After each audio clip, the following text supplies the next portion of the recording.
Okay, hey everybody. So this video that I'm doing is near and dear to me, and the reason why, first of all, that I'm doing this video is because I did the video before, and it said it was too long. And I'm gonna tell you something. I'm really this is a topic that's really near and dear to me because number one, I'm a veteran and I fought in Desert Storm, Desert Shield, Bosnia, Rwanda, and Somalia. And I come from a family of veterans. My dad and I've got uncles. All my uncles on my dad's side were veterans, so they served, and I got cousins that served. And and this is something that's near and dear. And I want to talk about the PACT Act. And if you don't know what the PACT Act, um, it's the promise to address comprehensive toxins.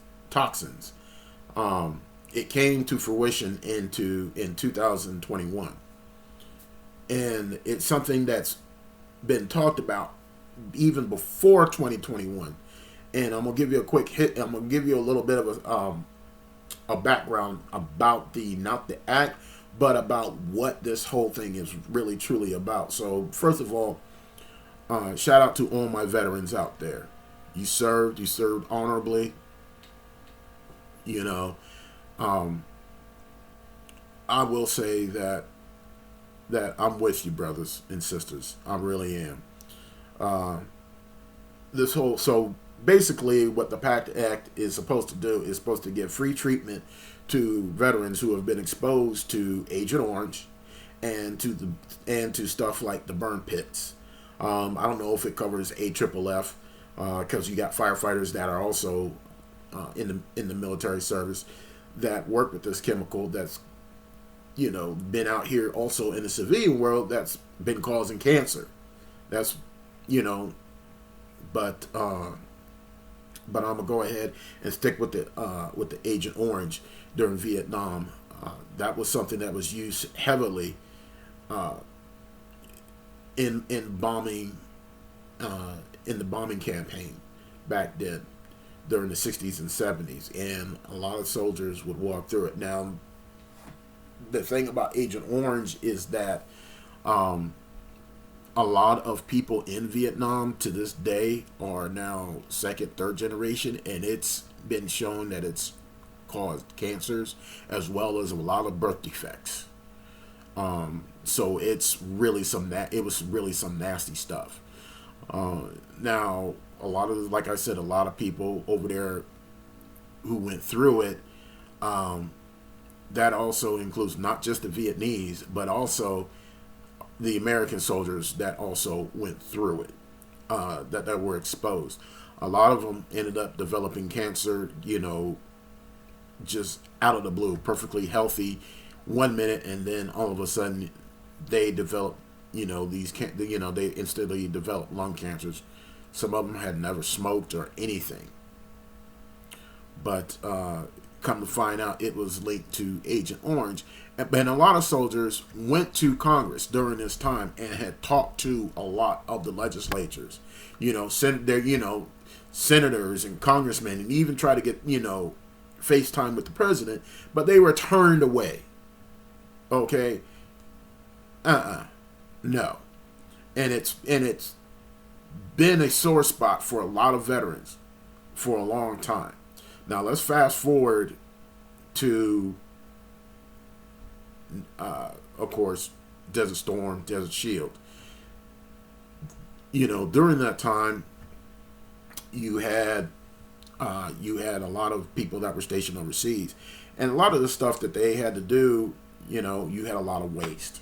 Not only did you have, paper trash, and combustibles and things like, you also had a lot of bodily waste, and you had to get rid of this stuff somehow, some way. And body waste just wasn't stuff that was also, from needles, use syringe needles, um, packs, kits, things of that nature. You know, maybe body parts, something. Who knows what was in these biological hazard kits, in these biological. But we know for certain that a lot of times when you had people going number one and number two, you had to get rid of it. So instead of the U.S. using trucks to go ahead and dump it at proper waste facilities, what the military decided to do was go ahead and burn it. That was it.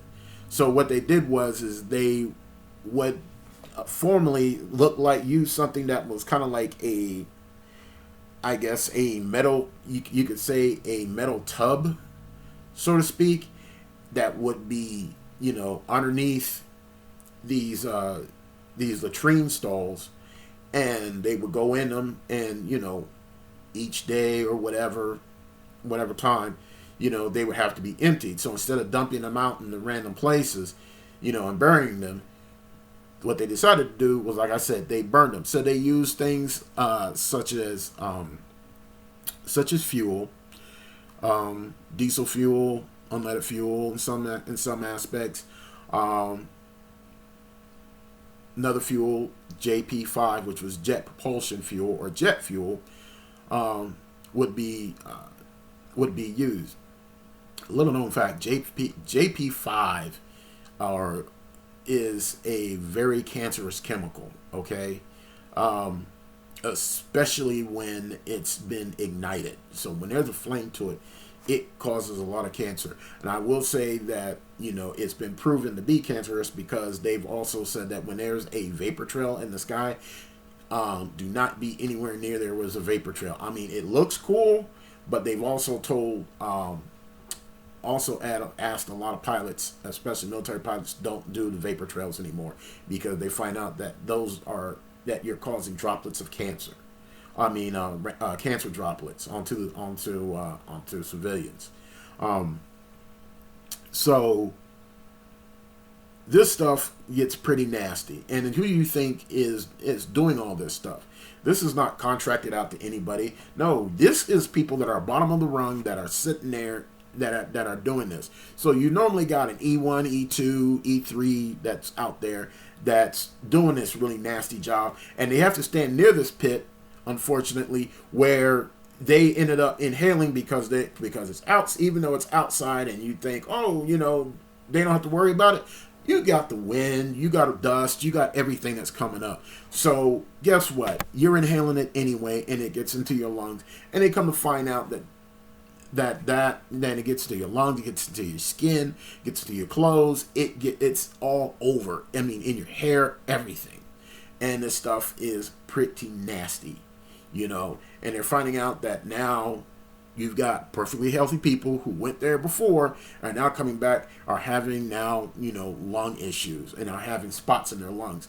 Mind you, none of these guys, again, didn't smoke, didn't, do anything with tobacco products.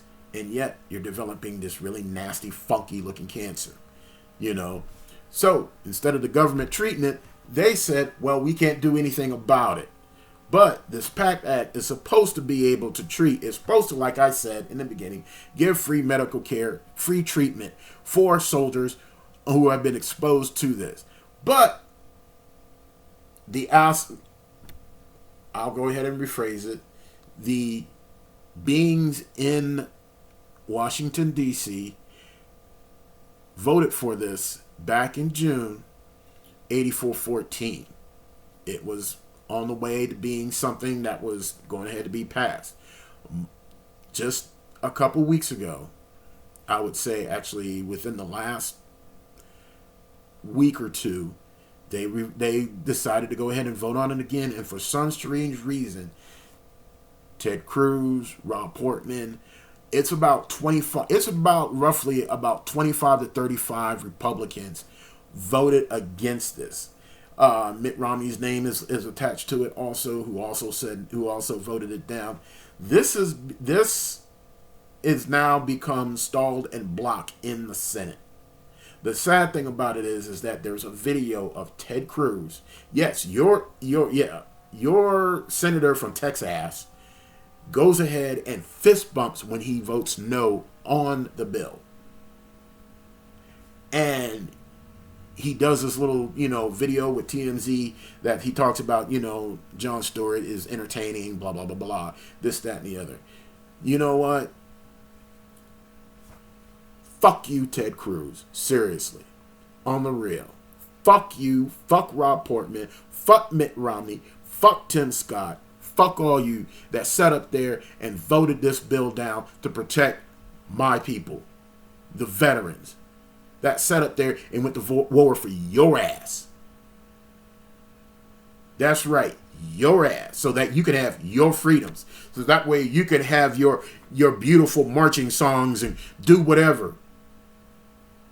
And yet, once you get confronted about the bullshit that you do, then you all of a sudden, you don't know nothing. What the fuck do you know about picking up a rifle or standing at your post? Oh, I'm sorry, you do stand at your post because that could be lounging anywhere from a beach or anything. The thing about this bill is this bill could easily do and help a lot of us veterans. It really does. Because of what we've been exposed to in the military and what we've been through, it can cut out a lot. It can help us a lot. In fact, a lot of soldiers would not be sinking into more debt than they are right now. I'm not going to tell you that, go ahead and call. You can call all you want to and be blue in the face. The fact that these guys have bullshitted us and have lied about the fact that there's a $400 billion attachment to it that the Democrats got to explain. Bullshit. It has nothing to do with that. It's just that the people that are there are fucking assholes. That's all it is. Pardon me for cursing, but it is what it is.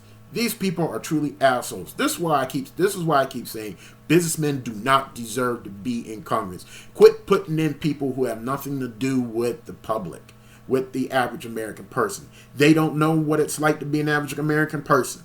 A lot of these people that are business people, they come from a background of being rich, of being wealthy, of being well-to-do. They have nothing. You have a lot of people. You have some people out here that are self-starters. I give them applause for that because they know what it's like to build your shit up. But the big thing about it is that you have these people that are well-to-do and have no connection to anything in the community. They may give a few dollars here and there to go ahead and make themselves feel better, but it's all for tax purposes, okay? Stop putting in these damn suits in office and get some people who have boots on the ground and have done the work, that have been out there, that knows what it's like to work a 40-plus hour job, that knows what it's like to struggle to keep the lights on, to keep a roof over your head, to keep food on the table, to keep everybody, healthy.